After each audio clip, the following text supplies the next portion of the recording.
meeting has begun.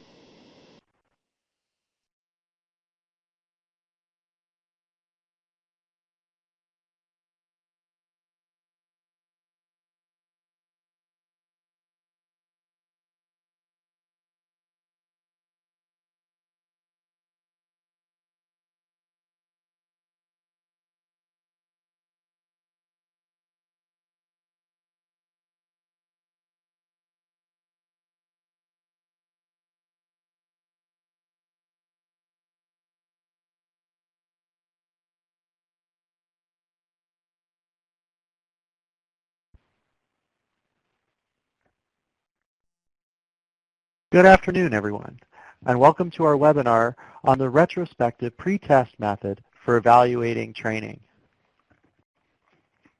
I'm Miranda Lee, and I'm your host for today. Also with us is Lori Wingate, the Director of Evaluate, the Evaluation Resource Center for the National Science Foundation's Advanced Technological Education Program. We're located at the Evaluation Center at Western Michigan University. Our special guest presenter is Goldie MacDonald from the Centers for Disease Control and Prevention. Before we get started today, I would like to take a moment to tell you that the views expressed in this presentation are those of the presenters alone, and they do not necessarily reflect the views of the National Science Foundation or the Centers for Disease Control and Prevention. Also today, we have Mike Lasecki, Janet Pinhorn, and Tim Suchomsky from Maytech at Maricopa Community Colleges, and Emma Perk from Evaluate. They've been working behind the scenes to make sure this webinar runs smoothly. The materials that will support today's webinar include the presentation slides, a handout of the key points and resources, and a recording of the session. The handout and slides are already on our website. The recording will be posted within 1 to 2 days, and we will email you the link when it's available. Today, we're going to show you how to develop and implement retrospective pretest questions, how to analyze retrospective pretest data, and how to use the information from these questions in your work. Throughout our webinar, we'll be having question and answer breaks. Feel free to type your questions in the chat box at the lower right of the screen at any time, and we will answer them during those breaks. We do have a lot of people joining us today, and we'll try to do our best to get to everyone's questions. Our webinar today contains 4 parts. We will show you this roadmap throughout the presentation so you can keep track of where we are.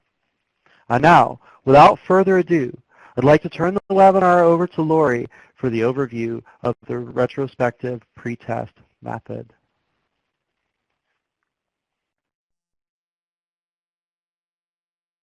Well, thank you, Miranda, and welcome, everyone. We're so happy to have you with us today. So in this first part of the webinar, I'm going to provide an overview of what the retrospective pretest method is, how you would use it in an evaluation, and why you might want to use it. But first, I have just one more sort of housekeeping item before we get into our content. So as you know, this is a free webinar, but maybe in the past you've gone to a museum or a performance of some sort that was actually advertised as free, but when you got there was actually a suggested donation. Well, this webinar is kind of like that, but we're not going to ask you for your money. Our suggested donation for your participation today is just a few minutes of your time at the end of this webinar that it'll take for you to complete our short feedback survey. It'll take you less than 5 minutes, I promise. So before we proceed, I'd like to take just a moment to see if you're willing to express your intent as to whether you will help us out by completing the survey at the end of the webinar. So you'll find a poll question and some answer options in the upper right corner of your screen. And so just so you know, your feedback is so important to us. It's important for our evaluation, for our accountability to the National Science Foundation, which makes these webinars possible, and to help us improve. So you could just take a moment to register your response. Okay, fantastic. It looks like everyone is going to do it. That is wonderful. We did a webinar on this topic last week, and we only had about half of the participants complete the survey. So I know you guys can do better than that, so thank you. So first, I want to make sure that everyone understands what we're talking about. So we're going to cover the basics of what the retrospective pretest method is first.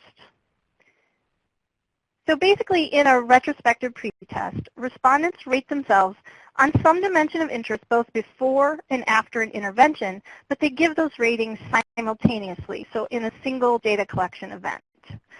I'm going to use the term intervention to refer to any planned effort that's designed to bring about changes in people, which is, typically the kind of thing we're evaluating. So I'll show you what this kind of question looks like. There's lots of different ways to format this type of question, and we're going to cover that later. But now I just want to show you the basic anatomy of a retrospective pretest question. So here we have the question prompt. So respondents know what they're being asked to do. And here they're being asked to rate their knowledge, but it could be skill level, agreement, satisfaction, whatever it is that you want to measure.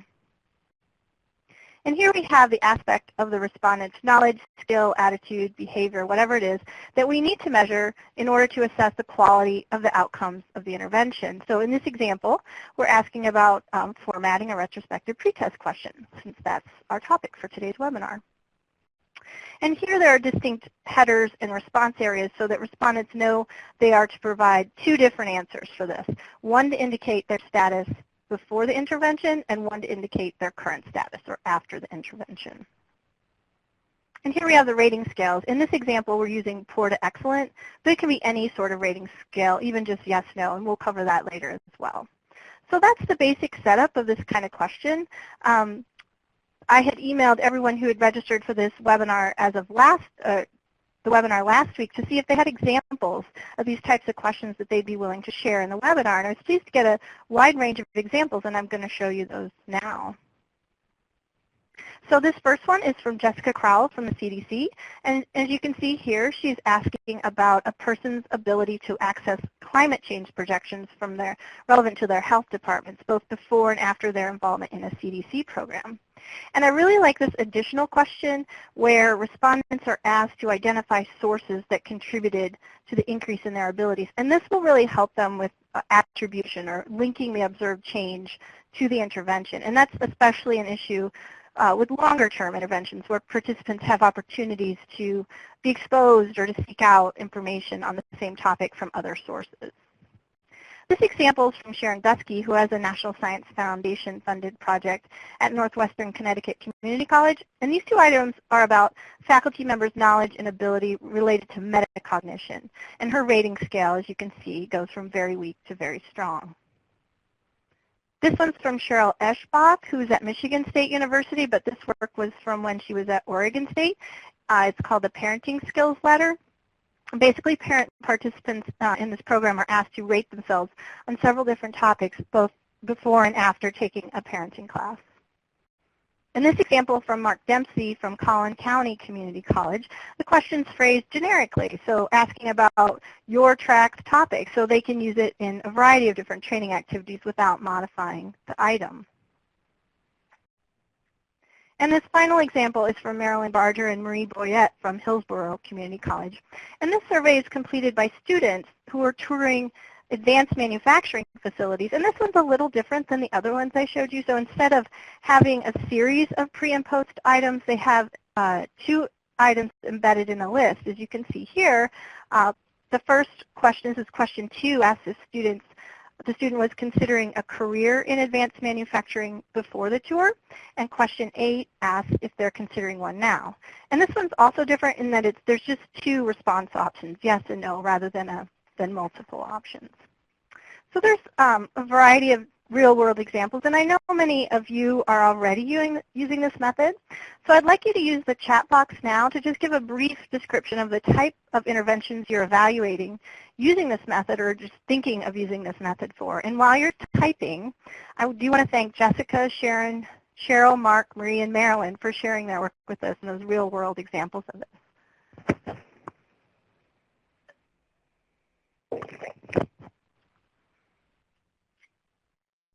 Okay, so Lisa's saying she uses it with principal leadership development. Laura uses it with STEM curricula and group mentoring with boys and girls clubs. Okay.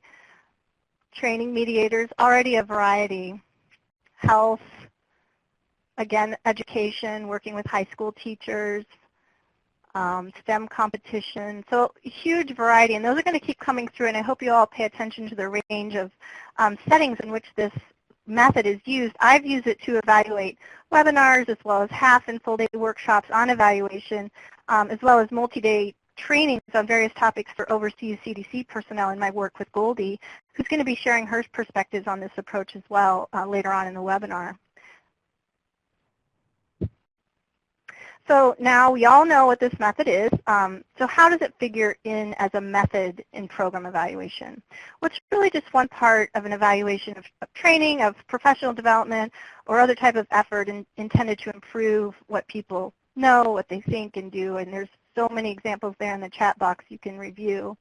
So in a comprehensive evaluation of an intervention of that sort, we'd want to determine the extent to which the intended audience was reached and engaged, and how participants reacted to the intervention, especially the degree to which they felt satisfied, engaged, and perceived the content as relevant to them. We'd also want to determine the extent to which they acquired the intended knowledge, skills, or attitudes that we're trying to improve or impart, and the extent to which they applied what they learned. And finally, you'd want to look at the intervention's outcomes and the extent to which it contributed to bringing about those overall desired changes.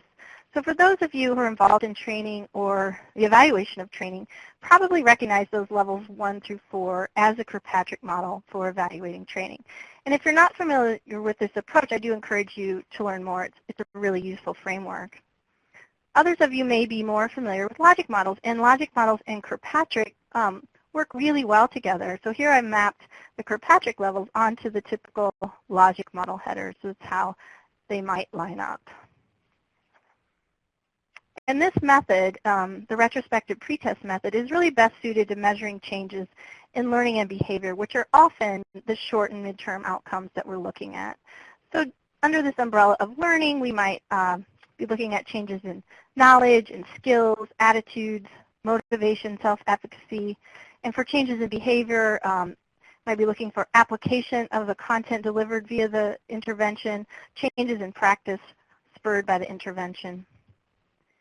And in case you're not familiar with this term self-efficacy, it just means the individual's belief in his or her ability to do something. And some of the research on this method does suggest that the approach is really well designed for measuring changes in self-efficacy. So you may want to keep that in mind as you think about how you might want to use this method. So it's a really useful method, but it is just one piece of an overall evaluation of an intervention. And this type of data should be collected in conjunction with other types of data from participants in an intervention. I'll show you how that plays out in my work. So here's an image of a feedback survey that I used in a recent workshop.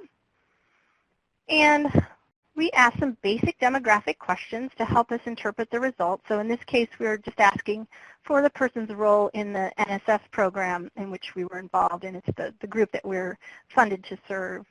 And then we just have a few questions about the participant satisfaction, engagement, relevance, as well as their intent to use the workshop content. And here we have those retrospective pretest questions, and we align those with the objectives of the workshop. And finally, we have a couple open-ended items about the aspects of the workshop that needed improvement and which were especially good. And to find out if people actually applied the workshop content after they got back on the job, we will gather additional qualitative and quantitative data in a few months after the workshop. So I think we're on the same page about what the method is and how it fits into a larger evaluation. If not, please do put your questions in the chat box. So next we're going to go over why you might want to use this approach. Well, most importantly, it reduces or eliminates response shift bias. And that is just a fancy name for I didn't know what I didn't know. And I'm just going to demonstrate briefly what I mean here. So in a traditional pretest, you're asked to answer questions before a workshop starts. So in this example, I'm imagining a workshop on how to use Excel. So if presented with this question before I get any of the content, I might think, well, I know my way around Excel pretty well, and I know a lot of the formulas, and I can make some pretty good charts, so I'm going to rate myself as moderately skilled. But if the workshop is covering things that I've never heard of before, like conditional formatting, icon arrays, slicers, more advanced things, I would realize pretty soon that I wasn't quite as skilled as I thought I was. So I go through the workshop, I'm presented the questions again, but now I know a lot more than I did before, and I also realize I have a lot more to learn. So I think the most accurate response, again, is moderately skilled. So that's response shift bias. So my data looks like I didn't learn anything, when in fact I learned quite a lot. That's because my frame of reference has changed for answering the question.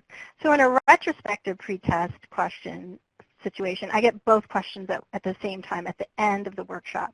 So I can rate my skill level more accurately as somewhat skilled before the workshop. These are reversed, it should be the other way, and moderately skilled now. But there's other reasons it's a desirable method.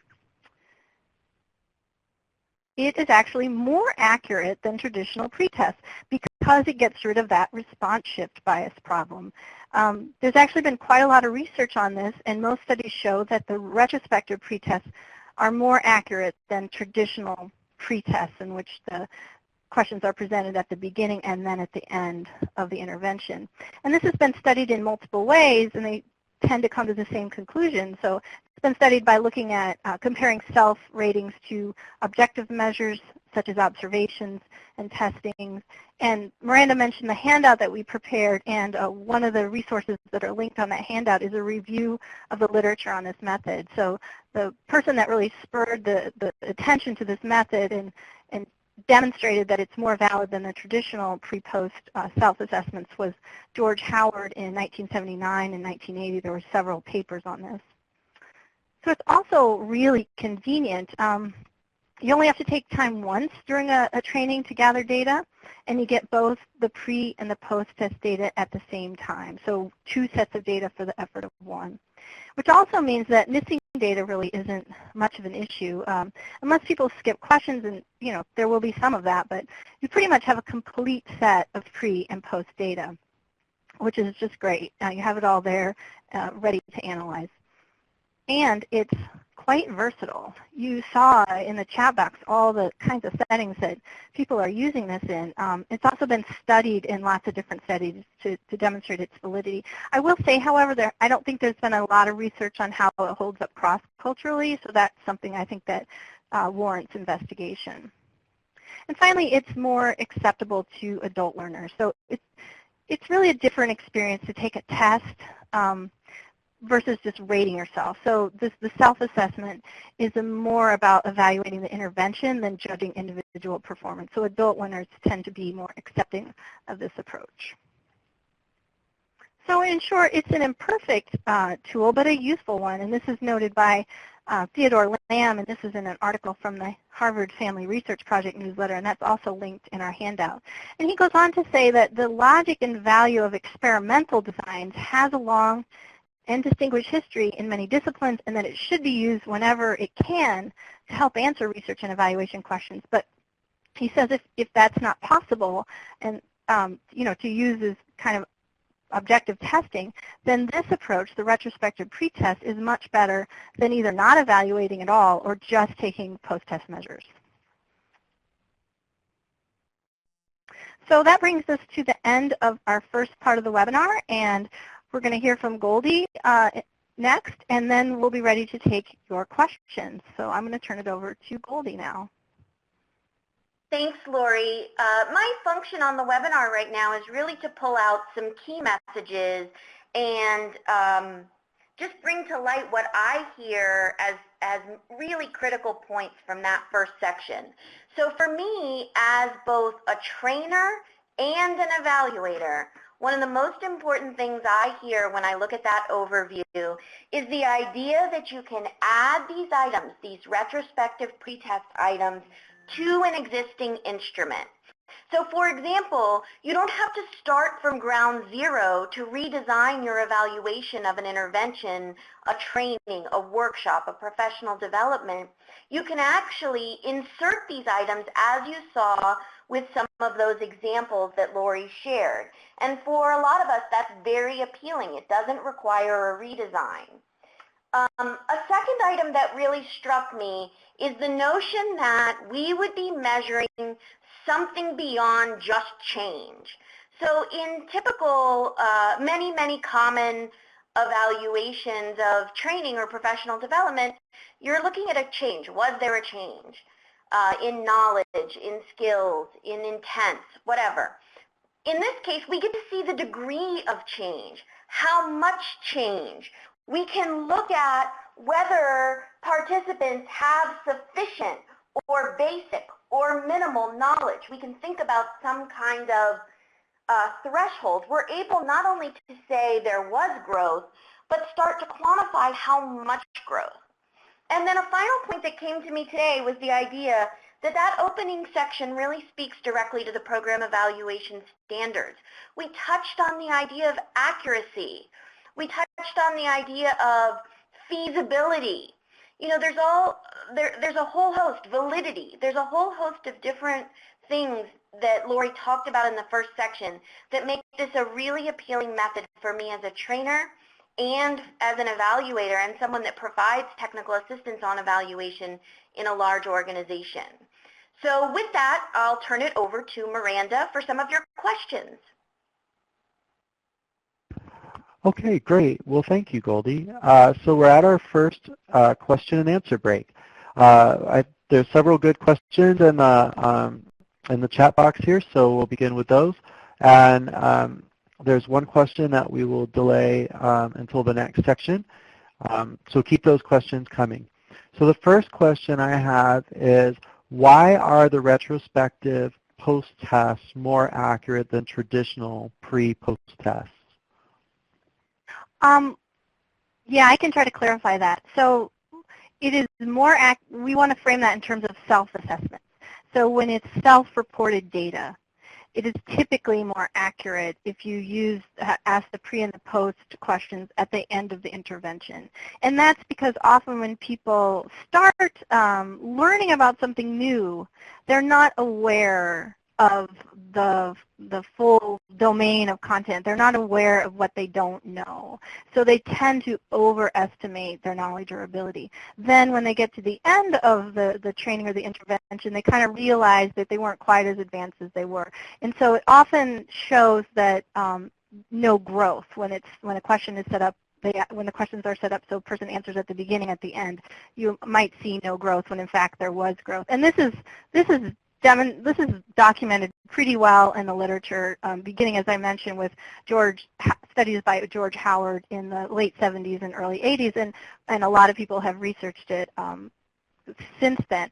It isn't more accurate than objective knowledge tests, so let's be clear about that. If you have the ability to administer, well-developed assessments and knowledge tests in a traditional pre-post format, that's going to give you pretty good data. But often in training situations, we often just rely on people's perceptions and their self-reports of knowledge and behavior. And so when it's in that context, this tends to be a more accurate approach to yield more accurate data. And if there's still questions about that, again, please put them in the chat box and we'll come back to it. Okay, thank you. So our second question is, what about the influence of participants that are wanting to show that they have grown or they're wanting to impress the presenter or organizer? Sure, so that's kind of something that would fall into the umbrella of social desirability bias. So we want to make the person feel good. We want to, we want ourselves to feel like it was a worthwhile use of our time. So I think that's there. It's present in many forms of feedback, and anytime you're giving ratings of something, it's often that's often an issue. So it's not any more of a threat in this type of approach than it is in others. And I've seen, for me, I've used it in several different settings, and what I see is variability. So in the workshop that I showed you, that instrument, that was from a workshop I did recently, and there was 4 objectives to that workshop. And we asked questions about all 4 objectives. And one of the objectives, we had given a lot less attention to the others. And it really showed up in the data. People did not say they learned a lot on that one. And to me, that was very affirming. Like, I would have liked to have done better on all objectives, but it was affirming the approach for me, that people are answering, genuinely. So that bias might be there, but it's not there more than any other method. And I think if you're using it across multiple events, it's going to be kind of a constant across events, so it's very useful for comparing across settings when you use that method in multiple settings. Okay, great, thanks. So the next question is it possible to use retrospective pretest? Oh, I'm sorry. Asked by somebody that said, we are training thousands of healthcare workers. We've used the pre-post test method, and we are nearing our project. Can we use the retrospective pretest now to evaluate behavior? You definitely can. So I would be cautious for things that are longer term. So in the literature that I read, it said it's been used in, like, we're using it today in this 90-minute webinar, and then I saw in the literature up to 3-year-long interventions. I think it becomes riskier in those longer-term interventions that people are actually going to be able to remember back that far, and it's also harder to isolate, the cause and effect and so forth. But I definitely think you can add that in now, and then it's interesting to compare it to your traditional pre-post. And if you remember that example from Jessica Crowell from the CDC, she added a question in about, like, what other sources may have influenced your change in ability. So if the time frame is long and you're concerned about, like, other influences other than the intervention you're evaluating, you can ask people, what else might have changed their knowledge level or whatever it is. But I would definitely say you can add it in, and that's a really nice thing about this, is that it's actually never too late to do this as long as you still have the people and able to collect data from them. Okay, and finally, before we move on, I have one more question now, and then I'll save the rest till the end. Can this method be adapted to illiterate respondents, or how may it be adapted to illiterate respondents?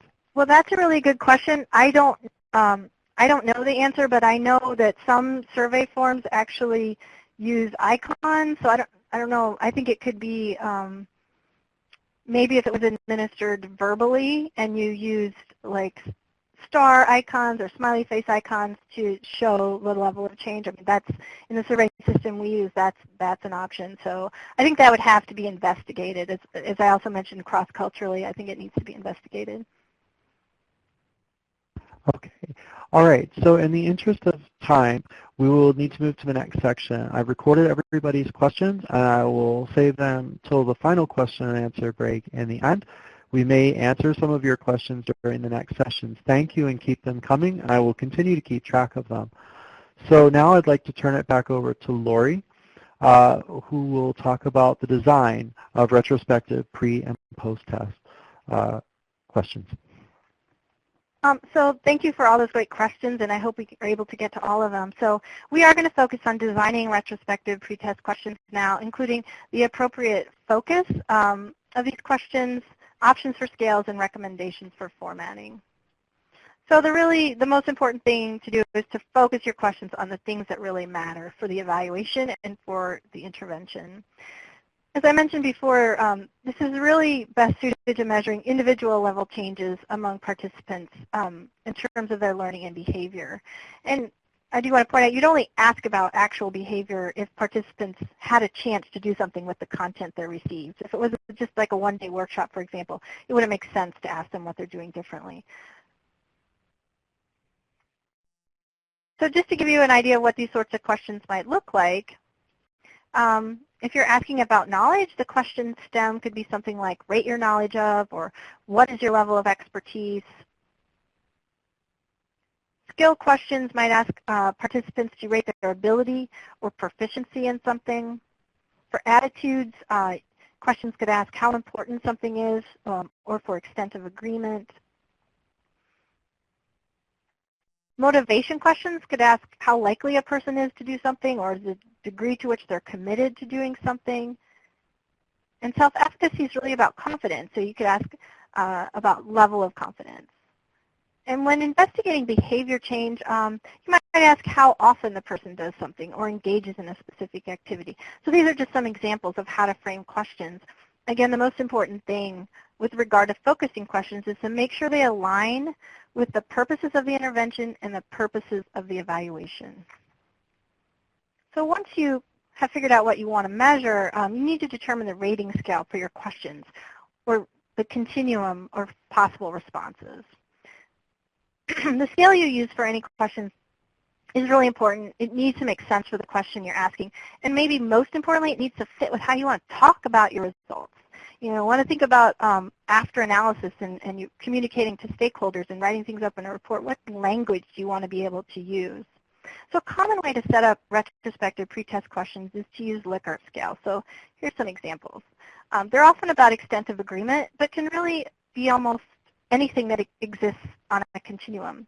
And I've given examples of frequency and importance here. Other examples include things like quality ratings from poor to excellent, level of awareness, skill level, likelihood to do something. And in our resource handout, there's a link to a site with many, many examples of scales that can be used for different purposes. It's a really useful reference. So Likert scales are usually fully anchored, meaning that every point on the scale has a descriptor attached to it like this. And another way to go is with partially anchored scales, which provide labels for some, but not all points on the scale. So an attractive aspect of this type of scale is that you don't have to really struggle with coming up with distinct labels for every point. But a drawback is that it gives the respondent more latitude for how to interpret those points. So there might be less consistency in how people, what meaning they attach to the points on the scale. It also makes it harder to report the results when your results are landing on one of the points that isn't labeled. But there's definitely trade-offs, and you just want to think through those options.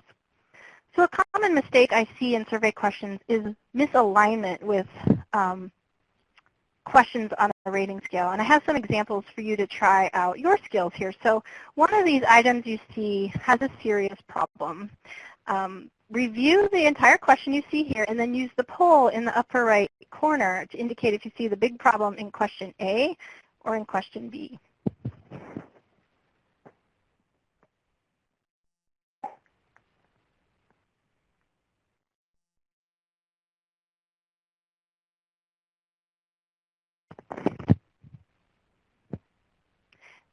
And a general tip as you're answering, I would say, is most of us get survey requests a lot, right? I'm always, like once a week, I feel like I'm asked to do a survey. Do all the surveys you can. And when you come across items that frustrate you, make you want to write the survey designer and say, that makes no sense, this is a really frustrating survey, save those examples. Because it's often hard for us to see those problems when we're writing questions, and it's really easy to see them when you're on the respondent side. So I think I just started to do this actually to collect my examples of bad and frustrating survey items. I think it's a great way to improve our own work. So I see most of you have selected B, and you're absolutely right. There's just too much going on in this question. So are we measuring ability or confidence? So the poor to excellent scale kind of works for ability, but it doesn't work for confidence. If we want to ask about confidence, it should be phrased in terms of high to low confidence, or, you know, very confident, not confident. It is nice to be able to use the same scale for multiple items. You just have to make sure that it works for every single question you ask, or you're really going to give yourself headaches when it comes time to analyze and report on these data. So I have another example for you. I think we have another poll like this. So Janet or Mike, can you put up the next poll? It should say C or D. So it's just another example. There's a couple, one of these is better than the other. So select the question that you see the big problem in, C or D.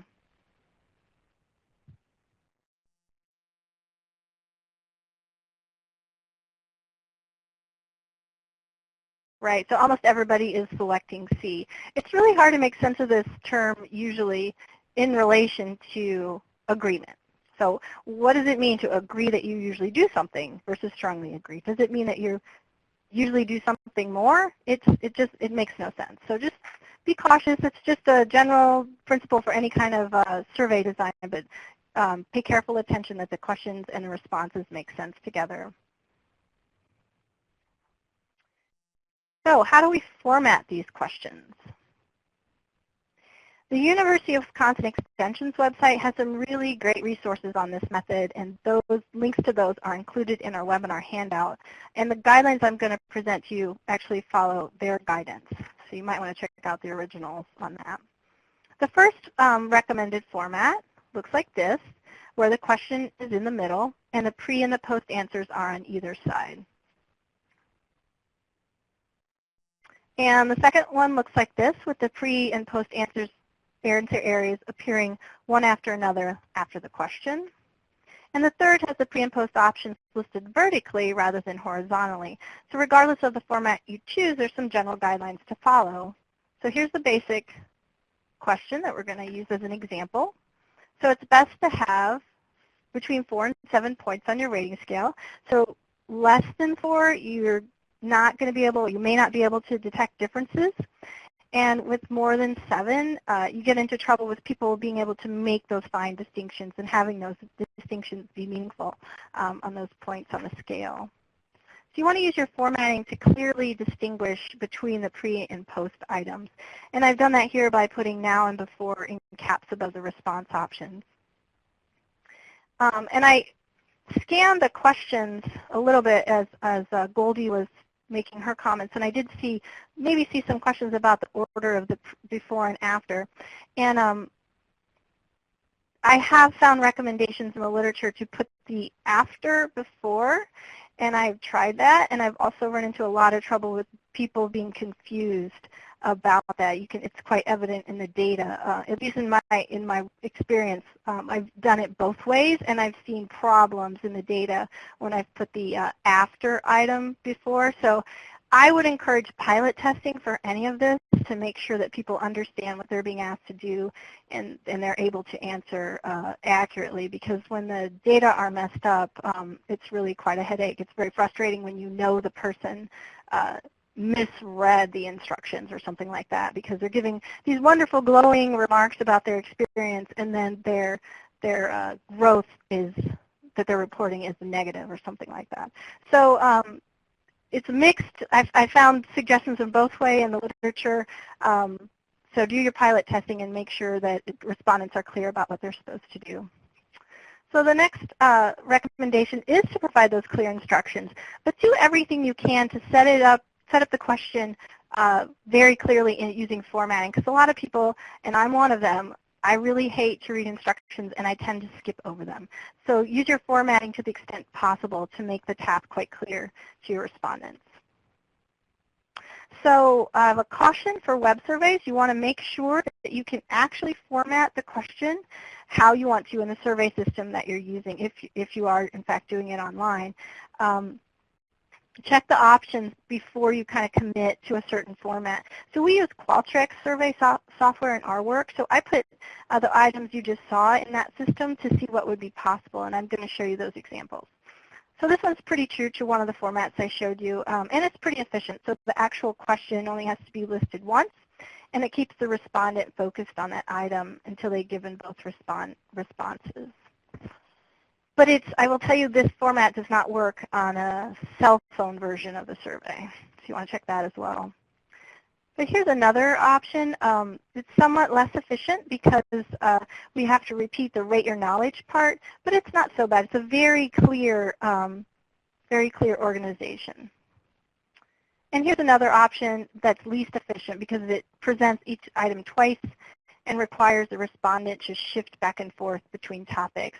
So the point is to know what your options are in the system that you're using and select the one that works best with you. And it's easy, really important, it's easy for your respondents to understand and complete.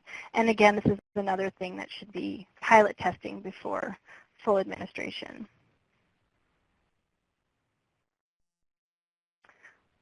I don't think that's supposed to be there. Oh, yes, it is. I think we have the wrong poll up there. Yes, thank you. So I'm going to have you guys try this out now. This is a retrospective pretest question about how to format a retrospective pretest question. So let's try this out now. The before is on top, and the now is after. The now is below, I should have said.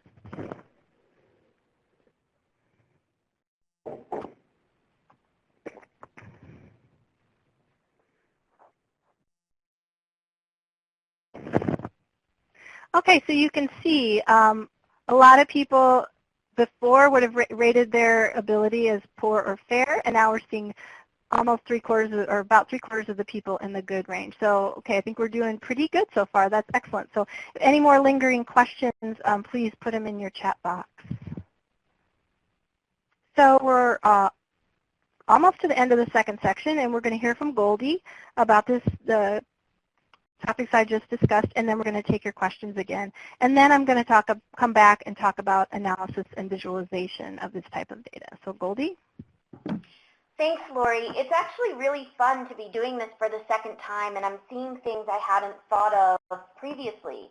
So my thoughts for this section, thinking about this body that we just went through, are really about not only architecture, but content.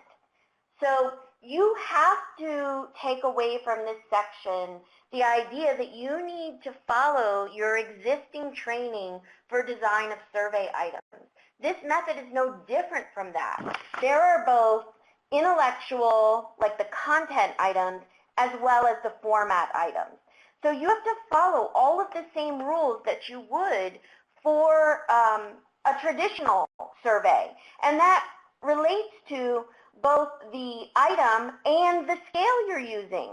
So it may be that to use this method or integrate this method into your current work, you have to kind of revisit some of those lessons. And you'll see some of that in the resource that will be available after the section.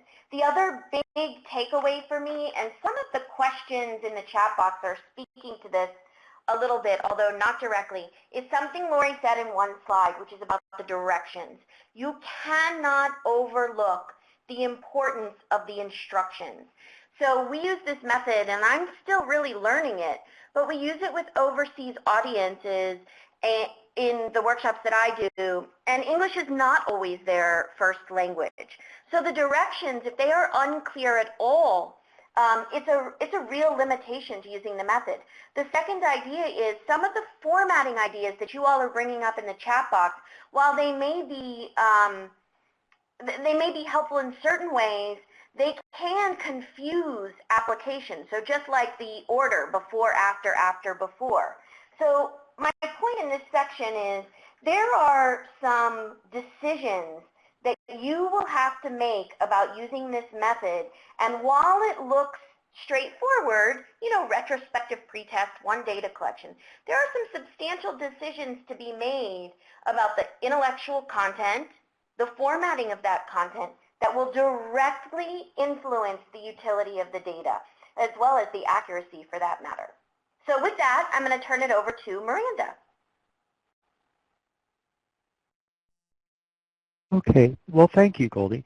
So we have some more questions that were entered into the chat box, some that are similar to questions that were asked earlier, so I'm going to sort of collapse those, and then we have a couple of new questions. So one question that came up sort of consistently, and it's been touched on, but I think there was still a question remaining, was about separating the before questions from the after questions, either in a different survey or in a different part of the form. So Lori, what are your thoughts on that?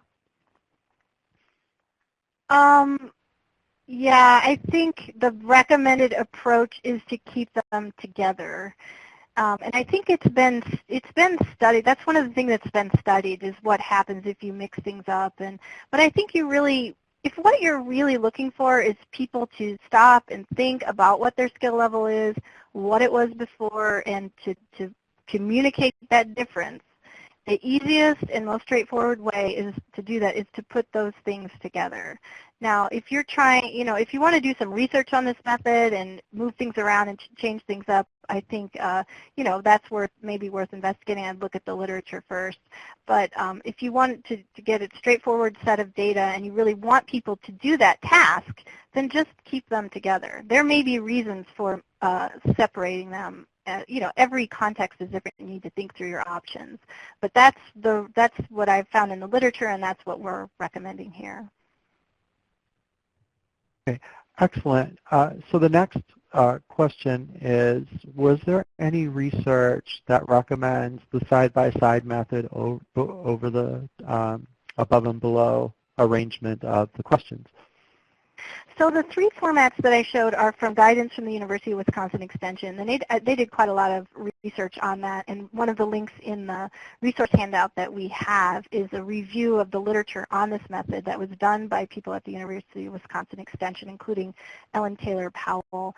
I think what you have to do is if you're doing a survey online, some formats come through better than others. So you have to test it in the system that you're in. You have more latitude if you're, doing a paper and pencil survey. So I guess the short answer is I didn't come across any strong evidence that one way of doing it is better than the other versus vertically or horizontally. I think what you don't want is to have make people shift back and forth between topics and before and after. So you want to keep it as clean as possible. So present the topic you're asking about and then the before and after items together. Whether it's horizontally or vertically, I don't think it matters a lot. The most important thing is the clarity so that people understand what their task is in answering the question. Okay, thank you. So, is there research about administering the retrospective pretest to both respondents who participate in the intervention as well as a comparison group of non-participants? Yes, there is definitely that research. I cannot point you to a particular study, but in the papers that I was reading, that's one of the ways that they research the method. So looking at that difference, having a control group for sure. And also, they've also studied it by looking at objective testing as well as observational data. Okay, and then the final question for this section would be, is there an optimal number of questions we can ask from participants at any given time? Well, that is a really good question. I know as a survey taker, I get really tired when I get past 10 questions, and then sometimes they get so detailed, like you don't, like it seems to be an important distinction to the person that's asking the question, but the way my, brain is working isn't that fine-grained. So I don't know. I mean, shorter is always better. And, again, I hate to, come back to this again, but pilot testing to make sure that, people can handle the task, they don't get fatigued, that they're really paying attention to every survey item and not just checking boxes. Okay. Well, thank you, everybody, again, for your questions. There are a few more questions that I'll be saving towards the end, but keep typing them in the chat box. And so now I'd like to turn it back over to Lori to talk about Part 3, Analysis and Visualization. So, okay, great questions and comments and from you, Goldie. Thank you so much. So in this part of the webinar, we are going to go over some basic guidelines for analysis and visualization of this type of data. So let's talk about analysis first. Basically, how we're going to take a set of raw data and transform it into something we can draw meaning from. In this section of the webinar, I'm going to be using real data from the feedback survey that participants completed after our webinar on the same topic that we did last week. So just as a reminder, here are the webinar's objectives, just as Miranda presented them to you earlier in this webinar. And I converted, so for the feedback survey, I converted these questions, the objectives to questions by placing the stem, rate your ability to, before each objective. I also want to point out I separated this objective. We had combined analyze and visualize just for the sake of being concise, but I separated them into different items to avoid having a double-barreled question, meaning that we would ask about two things at once and then we're not sure which we're measuring. So we've created two different items here. So the participants in last week's webinar on this very same topic were asked to rate their ability before and after the webinar for each of these. And you're going to be asked to do this at the end of the webinar as well. So those are the questions, and here's the rating scale. And this was adapted from a scale developed by Lori Stevan and Jean King and others for evaluators to self-assess their competency in program evaluation. But the language isn't specific to evaluation. It's quite general in terms of different levels of competency. And it's a partially anchored scale, as you can see here, and it has quite a lot of description to clarify what these labels mean.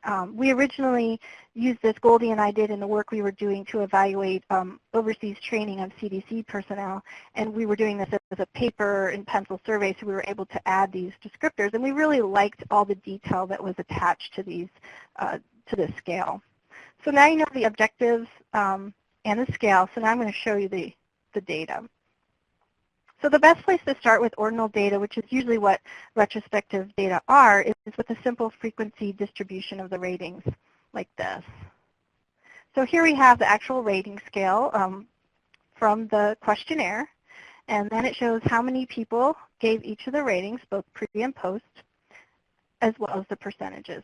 So pretty basic, but you can pretty easily tell that most participants rated their pre-webinar ability at the lower end of the scale and their post-webinar ability in the high to mid-range, mid to high range. So another thing you could do would be to look at change scores, which you simply calculate by subtracting the pre-test score from the post-test score. So here we can see that 42% of participants went up one level on the scale, and 30% went up 2 levels. So another option is to calculate the mean. So means are really convenient for a quick check on the results, and sometimes we're seeing patterns if you want to disaggregate by some demographic variable. But you want to be really careful about interpreting the means of ordinal data. You're going to lose nuances of data, and it's mathematically and logically problematic because the points on the scale aren't necessarily equally distant, meaning we can't interpret a 6, for example, on this scale, a 6 or expert as twice as good as a 3 or proficient, in the same way that we could say that a $100,000 income is twice as much as a $50,000 income. So it's a little bit problematic in that way. But people do average ordinal data all the time. So I don't want to pretend like it doesn't happen. You just want to do it with caution. And I don't recommend starting with means. So here's kind of a hybrid example. So we have a large and diverse audience at our webinar. Just about 250 people attended from quite diverse backgrounds. So I wanted to know how people who came in at lower levels, what their gains or change were in comparison with people who came in at higher levels. So I split the file based on the respondents' before ratings. So as you can see here, I'll get my pointer, the before ratings right there, 1 through 6. And then I calculated the means for their after ratings.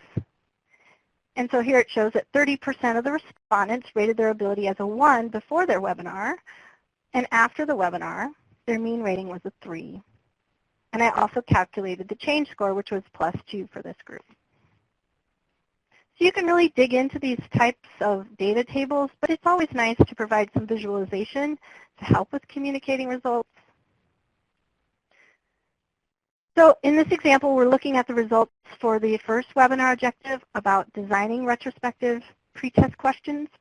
So the chart shows the percentage of people who rated themselves at each of the 6 levels on the rating scale, both before in dark gray and after in orange. So a nice clean column chart like this is a good place to start for visualizing your percentage data. And I just want to point out, whenever you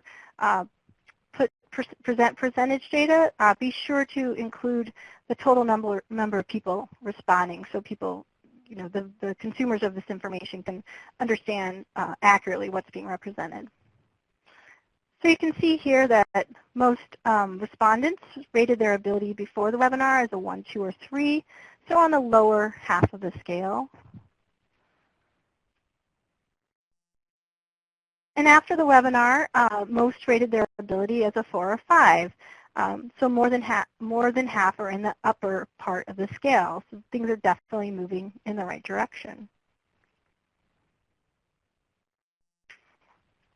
So the webinar had 3 objectives, which were addressed in 4 different survey items, but I didn't include them all because I do think it would be information overload to present 4 of these charts all in one spot. So it's probably best to look at these one at a time, but I'm just showing you one to demonstrate here.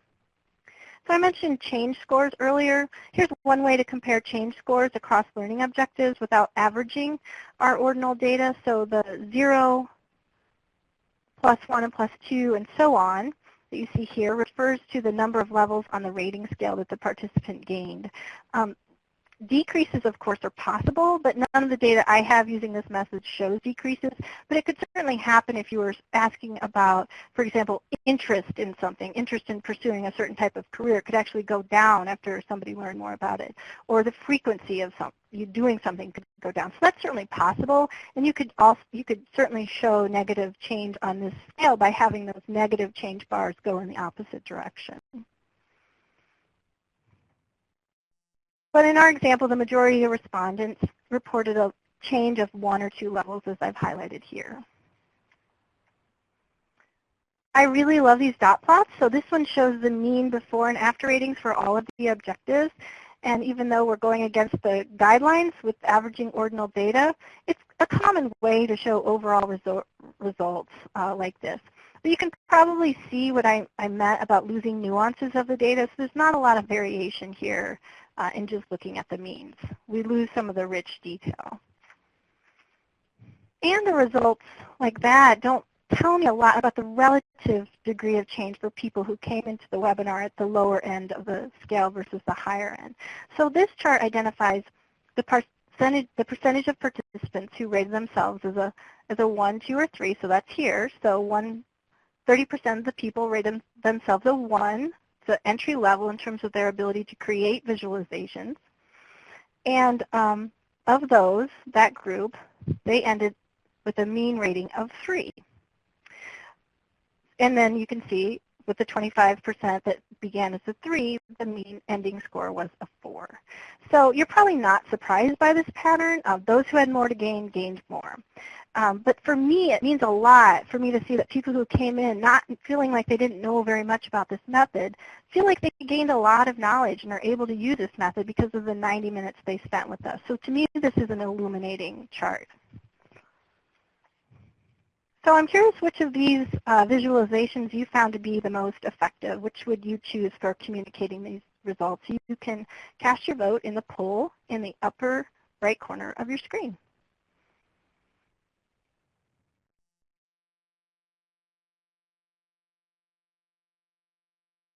Okay, so the column charts are a strong favorite. Yeah, so you just want to present one at a time. You would definitely not want to put more than one item on the same column chart. You'd want to present them separately, but it makes it nice. You can see those slopes pretty clearly. The gray is going down and the orange is going up. But a few people did favor the other ones. You definitely have to look at your data and present it in the way that tells the most accurate story, the most accurate way of talking about what you found, and the most useful and illuminating. So here we are at just before our next question break. And so after our question break, Goldie is going to come on and talk about her use of this approach for improving her training. So Miranda, let's take questions. Okay, great. Thank you, Lori. So in this section, you covered a lot of ground, and I think there were some questions that were asked earlier that have been, or that were covered. So if your question wasn't answered, please make sure to let us know that it wasn't answered. So one of the questions that came up deals with the way that you made the slides and the tables. So I know that we talked about there's some tutorials for Stephanie Evergreen. Are there also some other things that you can talk about building the tables? So building the tables, I think that's so intuitive to me, I don't even think about doing it. So I think I highlighted the key things you would want to show. So what the categories were in which people responded, how many people responded in each category. This would be a frequency distribution, and the percentage. And a lot of times people forget to, when they present percentages, forget to include the numbers. So you always want to include those. So I think it's really just a direct transfer of the information. So I mean, I tend to use Excel or SPSS, so this is just really basic counts and averages and percents and so forth. So if the person who's asking that question, I'd be happy to address that further if they want to send me an email, and I can send examples of these in Word documents, for example. That would be fine. Okay, great. Also, you showed some different ways to analyze and present the data. How would you make a decision about which is the best approach? Well, when I was creating those, for example, for this webinar, sometimes I see a lot of variation across objectives when I use the means, and I think that's really interesting. I think I mentioned an example before where at my last workshop I had 4 objectives, and one of them in using the mean showed minimal change. So I knew it kind of affirmed my gut feeling that I hadn't addressed that objective as well. So in that case, the mean, the dot plot, was a useful visualization of the finding. But I think you saw in the example of the means for our last webinar, it just sort of flattened the change. So the change for every objective looked to be about 1, give or take. So to me, that wasn't that useful. So that wouldn't be a visualization I would select. I would look more at the change scores or what people who came in at the lower levels moved up. But it really is context. I don't think there's a cut and dried rule here. It's like what presents the information in the best way and the most meaningful way and useful way for the people who need to use the information. Okay, and then the final question for this section is about sliding scales or the sliders, sometimes called visual analog scales. How do those work with the retrospective pre-post test? Well, I think it has to work with your response options. I tried it in Qualtrics in our survey system, and it didn't seem to be much different than selecting a box. You couldn't have the slider rest in between points on a scale. So I think it just, what works for your data, but the thing there is to make sure that the response options match the question and the mode of response matches both the question and the response option. Okay.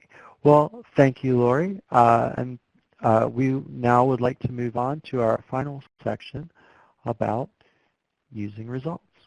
Keep those questions coming in the chat box, and I'll make sure that we attempt to address them in our final question and answer break. Thanks, Lori.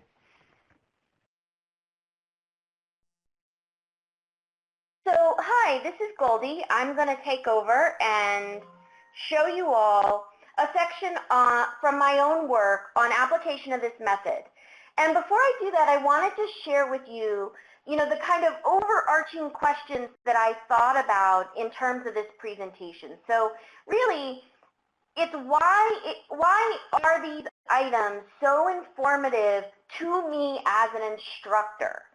So I'm speaking obviously both as an instructor and evaluator, but really, what do they help me do in terms of delivering training? How am I using this evaluation? What are the practical insights regarding the intervention? So literally, what did I take away from looking at these data earlier this year from a workshop, and then what did I do? Just to show you that full span. So with that, let's get to the example. The first thing I want to show you is commonly used items to evaluate training. This will come as no surprise to everyone. If you look at this, you can see that the item typically attending to change is something similar to this. So the workshop we're going to look at, it took place in June in Atlanta at the American Evaluation Association's Summer Institute. I taught a workshop on development and use of indicators for program evaluation, and this was the evaluation, part of the evaluation form used by the AEA in all of the courses. And you can see that there is an overall institute average, so all the courses combined, and then the individual results for the workshop that I taught. And the item that I got back was, this session improved my understanding of the topic. And that's fine. I'm very pleased with the results are fine. But how do I use that as an instructor to improve the course? So keeping that in mind, I decided to supplement the evaluation in June with retrospective pretest items to evaluate specific changes in knowledge or skills. And those were done according to learning objectives. So if you look at the top, you see the scale, you see the directions, number 10, and you see the workshop objectives in the middle with before the course on the left and after the course on the right. So one note I want to share with everyone that I learned, I'm not an instructional designer, but I have been learning this method as I'm going, and Lori and I can talk about some of the changes we've made over time, but you really do have to focus on the content of those objectives in order to use them as the focal point for the evaluation. So I did a lot of studying of Bloom's taxonomy, B-L-O-O-M, and you can Google that, and you'll see a lot of action words that help you understand what level of learning you're talking about in writing these objectives. That's just a side note. But anyways, here's the supplemental form. You see on there the scale, and this is the same as the King scale that was mentioned earlier. You have the reference for this, and like Lori, I found this very attractive for the workshop, the Development and Use of Indicators workshop, but I'm also using it in other workshops I teach overseas. However, I think I've come to the realization that I do need to drop the 7, but we can talk more about that. Anyways, there's the scale. Let's look at the findings. You see it here with the 7 on it. You've seen this before, just a reminder. And here are the findings from the June 2nd workshop in Atlanta. The learning objectives are on the bottom, and the scale is on the left. So pre-workshop is light blue, and post-workshop is dark blue. So I should say to you that I've been teaching this content in one form or another for more than a decade. And I'm not surprised that there is change. So one of the things I took away from this is, what do I want for the next offering? And the next offering would be also in Atlanta, but for CDC University. We see change for each of the objectives. You can look at it in terms of the scale now.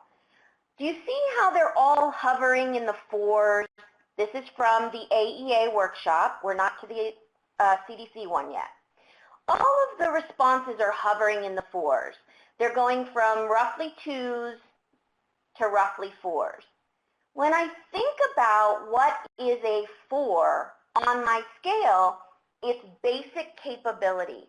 For the first time in teaching all these years, I'm almost embarrassed to say this, I really stopped to say, my gosh, I don't just want an increase or growth or change. I need to get my CDC personnel to a higher level of capability, applying the knowledge effectively and confidently. That is not a 4. That is a 5. So with that, it was this grand realization that I had additional work to do. So for the next offering, which was October of this year, this is our headquarters in Atlanta, and it would be for our corporate university. I had to make some tough decisions. I really needed to think about how I could push the learning to a higher level such that our personnel could go out and kind of competently do this work, which was the aim of the CDC workshops. So I really had to spend some time, I'm, again, not an instructional designer, but thinking about how you do that. I combined the quantitative data with some of the comments from the qualitative comments from these surveys, as well as my own experience as an instructor. And what I came to was this realization that really every single learner had to be engaged. And they had to participate in the exercises and knowledge checks for sure. One of the ways to accomplish that is to integrate a new technology for me. For those of you in education, this won't be new at all, but for me, the use of clickers or classroom response systems really came out in the literature as a way to do that. I needed it to enhance collaboration among the participants and with me beyond the small group exercises. So there was collaboration and participation, but to this point it had really been limited to small group exercises and questions or discussion. I needed to sustain engagement through complex technical content. So talking about indicator development and use, there are some complex technical discussions, and we needed to make sure everybody was tracking with that. Finally, I really needed to introduce real-time feedback so that I could push the learning forward in a way that I hadn't been able to do previously. So I want to show you the results. What you're looking at now are the results from the October 15th session for CDC University. And one of the things you'll notice is fewer learning objectives. So I did add the use of clickers, but I also scaled back the content to look more deeply at the core topics. So one constant was the amount of time. Both workshops were a half day. I couldn't change the amount of time, but I could take my in-depth knowledge of my own organization to really focus in on the content that could push these learners to better application of, better use of indicators, development and use of indicators in the field, whether that's at our headquarters or our field stations. So if you look closely at these results, you see, again, pre-workshop light blue, darker blue is post. You see fewer learning objectives. There they are. Focused in based on my knowledge of the organization and the learner needs. And then the other thing you see is a push above that 5. Finally, so I've been using this method in one form or another. It's evolved for probably about 3 years. And I went back and looked at, the findings from other workshops, again, here and in our field offices overseas. I really hadn't had scores this high in any way consistently. There might have been a 5 here and there. But what I realized is this thought about what I needed the learner to do and how to push them to that, I could not get from the traditional evaluation form where it said, did your knowledge increase? Did your skills increase? That's a very different type of data. So what you see here also, I want to show you this. There's your scale, is that regardless of where participants were beginning on the scale, I had an aim for collective growth, and that was this anchored 5. You see it there. And it wasn't so much about the latter, the lower 2, 3, 4, 5 bullet points. It's really about that first bullet point, the applying knowledge effectively and confidently. They are ready to do the work that they have come to the course to learn. The other piece of this was the narrowing in on the core content for my audience. So I'm not showing change scores here, but the changes are larger than at the AEA Summer Institute for these objectives, which was where I put the bulk of the instruction. We really spent a great deal of time looking at criteria for selection of indicators and being aware of those common practice traps in our work, especially pretty much specific to public health, but not only at CDC, in broader organizations.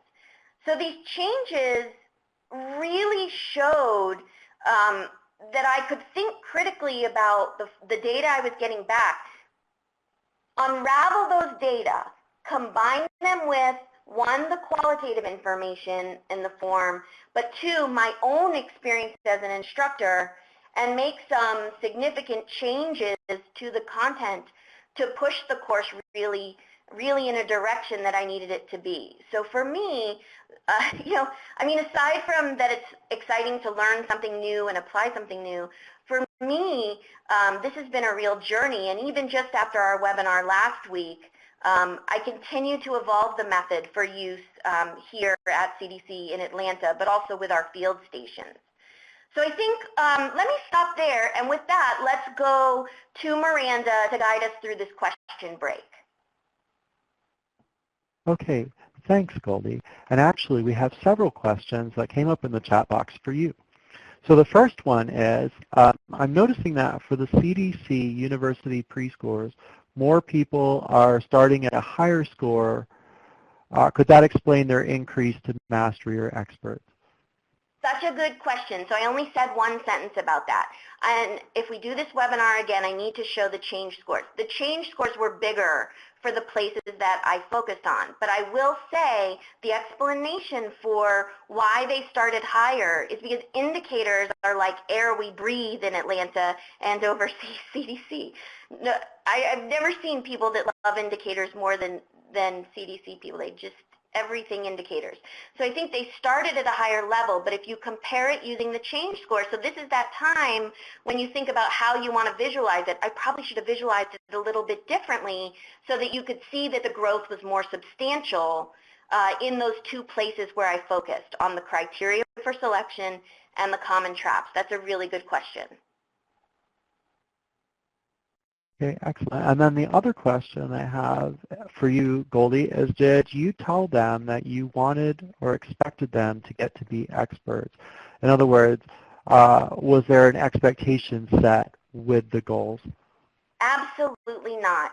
And the interesting thing about that is, this was focusing on this individual topic, indicators alone, it's a part of a longer course I teach. But this was the first year I delivered the indicators portion on its own. And so it was really an experiment for me to see how hard I could push through this content to increase kind of knowledge and application. So for the CDC workshop, I really didn't say anything about the AEA event. In fact, I really didn't even make a big deal about introducing the clickers. So it was the first time I had used them. It was more of a natural experiment for me, but I really do think ongoing use of these data bring out all these different options for thinking about improving training that a traditional survey item, like I showed you from AEA, and there's nothing wrong with that, do not bring out. Okay, that was thank a long answer to no, I didn't tell them. Well, thank you so much. So we have several other questions, and I think that these can be answered by Lori or Goldie if you have a comment on the question. So how might this technique be used for multiple measurements, so more than just a pre-post, like 3 to 4 measurement points? That's interesting. So one of the studies I read did do that. So it was like I don't remember how long the intervention was, but it was certainly not like a 1-day or 1-week thing. I think it was over the course of a year or more, where they did this at multiple points in time, which is really an interesting idea. So let's say you would have a year-long intervention, and at the end of each quarter, you would have the people respond to these questions, and then you can see if they're changing their pre-rating at all. I mean, there was a study on this. I don't remember the exact results, but I do think that's possible to see if that pre-self-perception, it moves over time, because it shouldn't if people are remembering accurately. But I think if you have a longer intervention, that might be a safeguard to see if there's a shift in that frame of reference over time. I can try to find the citation on that and share that, because there definitely was a discussion of that in the literature. Okay. So another question that was asked is, so you used the info from the retrospective pretest to correct problems, but what about reporting to bosses or deciding about adding or expanding services or other change types? How does the RPT, the retrospective pretest, translate into actionable data or actionable information? So I can respond to that, and if Goldie wants to add anything, she certainly can. So I think it's in terms of reporting to bosses or clients, stakeholders, it's certainly a good tool for accountability. We push things in the right direction. It can also be a tool for decision making, because if people are consistently coming in at a high level for the services, the intervention you're offering, it may be that it's time to look at what the offering is. It needs to be, bumped up a few notches in terms of the level that's being offered, or it might need to be marketed to a different group of people who need the intervention more. So I definitely think it's useful for that. And again, like Goldie and I both align our items to the objectives of the workshop or the webinar or the institute or whatever. So I think it can also reveal aspects within a given intervention that are more successful than others in terms of bringing about change. So I think there's definitely some really useful accountability and decision-making data that can be produced from this method. So Goldie, do you have anything you want to add on to that? Yeah, I was just going to add on a specific example. So when we talk about like accountability and decision-making, I'm always left with thinking, well, what does that mean? So for the courses you're seeing here for CDC, Lori and I are working on, we're applying this method to what we call the regional training. These are regional training events all over the world. And when you think about what is accountability, what does that mean, reporting to other people? The question we really should be asking ourselves is, what do they want? What do they want to know, and what do they want out of these training events or activities or professional development? And so this was part of the motivation behind my thinking about this 5 thing, pushing to a threshold. What my key stakeholders want is people capable in the field of applying this information in their day-to-day work. So I think it has a lot of utility to people other than the instructor. The other piece they want to know is, was this a good use of resources? Was this a good use of human and fiscal resources? So when we teach these courses overseas, it's a huge investment of time and money to stand up these training events regionally. And if we're not seeing change in knowledge and skills after the courses, there's a breakdown in our theory of change, like how we think of this intervention and what it should produce.